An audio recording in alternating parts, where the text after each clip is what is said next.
جی حضور والا، میں نے آپ کی ویڈیو کیسٹ دیکھی تھی، ایک میرے دوست ہیں وہ احمدی ہیں، انہوں نے مجھے دکھائی تھی، تو جس میں آپ نے فرمایا ہے کہ قرآن پاک میں لکھا ہے کہ حضرت نوح علیہ السلام کی عمر 950 سال ہے، ٹھیک ہے، مگر آپ نے فرمایا کہ انسانی عقل اس کو تسلیم نہیں کرتی۔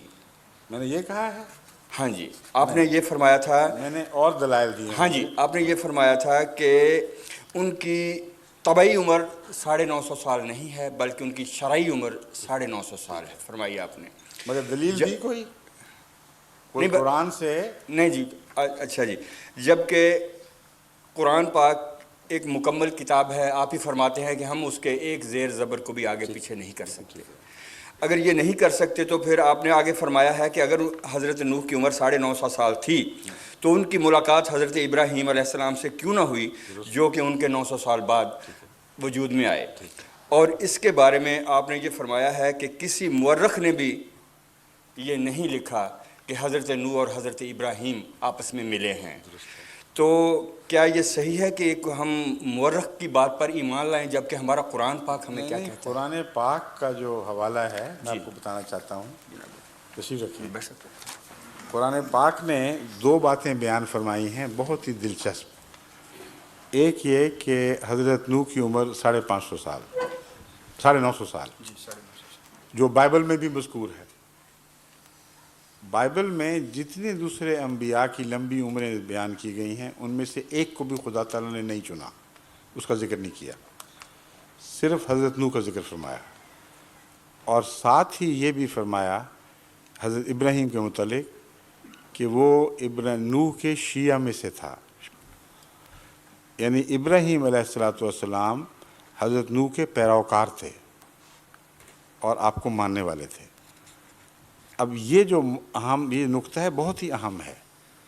اس کی وجہ یہ ہے کہ اس کا مطلب کیا یہ بنتا ہے کہ ابراہیم علیہ السلام زندہ تھے اور حضرت ابراہیم علیہ السلام نے حضرت نوح کے ہاتھ پر بیعت کی تھی، یا کچھ اور مطلب ہے؟ قرآن کریم اشارتاً بھی یہ ذکر نہیں کرتا، مورخ کی بات نہیں ہے، وہاں میں نے مورخ کا لفظ نہیں بولا، میں کتب سماوی کا حوالہ دیا تھا، بائبل کا حوالہ دیا تھا، قرآن کا حوالہ دیا تھا کہ نہ بائبل اس بات میں کچھ بیان کرتی ہے، نہ قرآن اشارتاً بھی بتاتا ہے کہ ابراہیم علیہ السلام کے زمانے میں حضرت نوح کا یا کسی اور پرانے نبی کا وجود تھا۔ اب ایک طرف قرآن کہتا ہے کہ 950 سال عمر تھی، دوسری طرف کہتا ہے کہ ابراہیم علیہ السلام حضرت نوح کے متبعین میں سے تھے، اور تیسری طرف اشارتاً بھی ان کے وجود کا ذکر نہیں کرتا۔ اگر 950 سال عمر تھی تو حضرت ابراہیم جب 60 سال کے تھے تب حضرت نوح کو فوت ہوئے ہیں، سمجھے ہیں آپ؟ اور حضرت ابراہیم کے ذکر میں تو یہ ملتا ہے کہ صرف مشرک ہی مشرک رہ گئے ہیں، کوئی بھی باقی نہیں۔ اور حضرت نوح کے متعلق کیا یہ بھی پھر تسلیم کریں گے کہ حضرت نوح آئے اور اس کے بعد بے شمار انبیاء آئے، اور آخری نتیجہ جو انہوں نے اپنی اصلاح کا اپنی آنکھوں سے دیکھا وہ یہ تھا کہ ایک ابراہیم ہی تھا جو قبول کر گیا، باقی سارے مشرک ہو چکے تھے، اور مشرک بھی ایسے ہوئے کہ حضرت نوح ان کو چھوڑ کے ہی غائب ہو گئے کہیں، اور ابراہیم کو اکیلے لڑنے کے لیے چھوڑ دیا۔ یہ باتیں ہیں جو قرآنی بیان سے قطعی طور پر ثابت ہیں، اور یہ بات عقل کے خلاف ہے کہ قرآن میں تضاد ہو۔ میں جب عقل کا حوالہ دیتا ہوں تو ان قرآنی آیات کے حوالے سے دیتا ہوں۔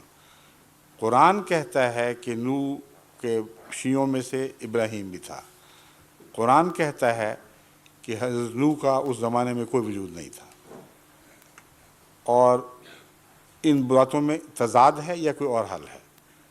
ہمارے نزدیک قرآن میں کوئی تضاد نہیں، اس لیے قطعی طور پر عمر کا حوالے سے یہ سمجھنا پڑے گا کہ آپ کی شریعت جس عرصے تک آپ ان لوگوں میں رہے بحیثیت شریعت کے، یہ عمر ہے، اور اس عمر کے حوالے سے ہم حضرت اقدس محمد رسول اللہ صلی اللہ علیہ وسلم کا زمانہ تا قیامت مانتے ہیں، اور حضرت مسیح موعود علیہ السلام نے بارہا آپ کو زندہ نبی قرار دیا ہے جو اب بھی ہے اور قیامت تک زندہ رہے گا۔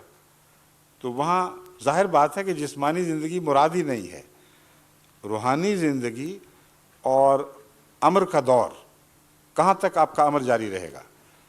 اس پہلو سے اس استنباط کے نتیجے میں نے حضرت نوح کی عمر کے متعلق عرض کیا تھا کہ یہ آپ کی جسمانی عمر نہیں، آپ کی روحانی عمر ہے، آپ کی شریعت کی عمر ہے۔ اور ابراہیم علیہ السلام اس شریعت پر پیدا ہوئے، ایک عرصے تک اسی شریعت کے تابع رہے، پھر خدا نے خود آپ کو صاحب شریعت نبی بنا دیا، اور جب بنا دیا تو نوح کی عمر ختم ہو گئی۔ پھر نوح شرعی لحاظ سے زندہ نہیں رہے، یعنی ان کا دور ختم اور ابراہیم کا دور شروع ہو گیا۔ یہ استنباط ہے، سمجھ گئے؟ جی اللہ تو آیت یہ ہے ان من شیعتہ لابراہیم، حضرت نوح کے ذکر کے بعد الصافات آیت 84 اللہ تعالیٰ فرماتا ہے، نوح کا ذکر اس سے پہلے گزرا ہے، وَإِنَّ مِن شِيَّتِهِ لَإِبْرَاهِيمَ، کہ اس کے شیعوں میں سے ابراہیم بھی تھا۔ یہ لفظ شیعان علی جو ہے نا، یہی لفظ ہے جو وہاں استعمال ہوا ہے، یعنی متبعین۔ لفظ شیعہ اب رفتہ رفتہ حضرت علی کے حوالے سے الگ ہو گیا ہے، مگر آغاز اس کا اسی طرح ہوا تھا کہ یہ شیعان علی ہیں، علی کے متبعین ہیں، باقی خلفاء کے نہیں۔ تو یہاں اللہ تعالیٰ حضرت ابراہیم کو حضرت نوح کا متبع قرار دے رہا ہے، جس کا مطلب ہے اس وقت تک آپ کی شریعت زندہ تھی، اور ابھی پورے 950 سال نہیں ہوئے تھے۔ حضرت نوح کی زندگی کا کوئی ذکر نہیں کرتا۔ میرا صرف کہنے کا صرف یہ مقصد تھا جی کہ اللہ پاک اور قرآن پاک ایک یقین کی بات ہے، ایک مکمل یقین ہے ہمیں جو کہ قرآن پاک میں لکھا ہوا ہے، کامل یقین ہے، کامل یقین ہے۔ میرا صرف یہ مطلب تھا کہ ہم اپنی عقل یا تعویل سے اس کو آگے پیچھے نہیں کر سکتے، آگے پیچھے نہیں کر سکتے، جیسے حضور مگر نے فرمایا استنباط کر سکتے ہیں۔ استنباط کا حکم ہے۔ اب قرآن کریم میں لکھا ہوا ہے کہ مرد عورتوں کا لباس ہیں، عورتیں مردوں کا لباس جی ہیں۔ بالکل۔ اگر میں یہ کہوں کہ لباس سے مراد یہ ہے کہ ایک دوسرے کی پردہ پوشی کرنی چاہیے، ایک دوسرے کا تن ڈھانکنا چاہیے، بدن سے چمٹا ہوا ہوتا ہے لباس، اندرونی رازوں سے واقف ہوتا ہے، اس کو شہرت نہیں دینی چاہیے، تو کوئی کہے کہ لباس لکھا ہوا ہے آپ آگے پیچھے کیوں کرتے ہیں؟ یہ تو درست بات نہیں ہے۔ اگر میں یہ کہوں کہ قرآن کریم میں لکھا ہوا ہے کہ عورتیں تمہاری کھیتیاں ہیں، تو کوئی ہل اٹھا کے چل پڑے کہ میں ہل چلا دوں کہ عورتوں پر، تو جائز ہوگا؟ کوئی کہے گا نہیں یہ تو درست نہیں، کیوں قرآن کریم میں لکھا ہوا ہے، میں کیوں مضمون آگے پیچھے کروں؟ قرآن کریم کے مضمون سمجھنے کی کوشش کرنا خود قرآن کے تابع ہے، اور قرآن کریم فرماتا ہے کہ یہ وہ کتاب ہے جس میں کچھ متشابہات ہیں، کچھ ایسی آیتیں ہیں جن کا مفہوم پوری طرح ہر شخص کی سمجھ سے بالا ہوتا ہے، کچھ محکمات ہیں۔ محکمات کی کتابیں متشابہات کو سمجھو، اور یہ علم اللہ تعالیٰ ان کو عطا کرتا ہے جن کو خدا نے یہ صلاحیت بخشی ہوتی ہے اور جن کی رہنمائی فرماتا ہے۔ تو وہ لوگ جو خدا سے رہنمائی پاتے ہیں، اس سے فیض پا کر قرآن کے مضامین کو سمجھ سکتے ہیں، وہ کسی حکم کے تابع یہ کام کرتے ہیں۔ یہ جو آیت ہے نا 950 سال والی، یہ باقی آیات کے مقابل پر متشابہ بن جاتی ہے، ورنہ قرآن میں تضاد دکھائی دے گا، اس وجہ سے مجبوری ہے۔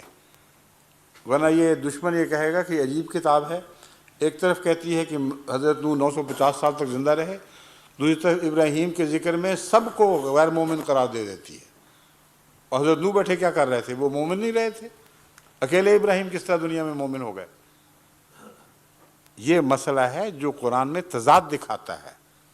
اس واسطے قرآن کے ہر خادم کا فرض ہے کہ اس تضاد کو دور کر کے دکھائے، اور تضاد دور کرنے کی کوشش کرنا اور اصل فہم کو ظاہر کرنا قرآنی معنی کی مخالفت نہیں بلکہ اس کی تائید ہے۔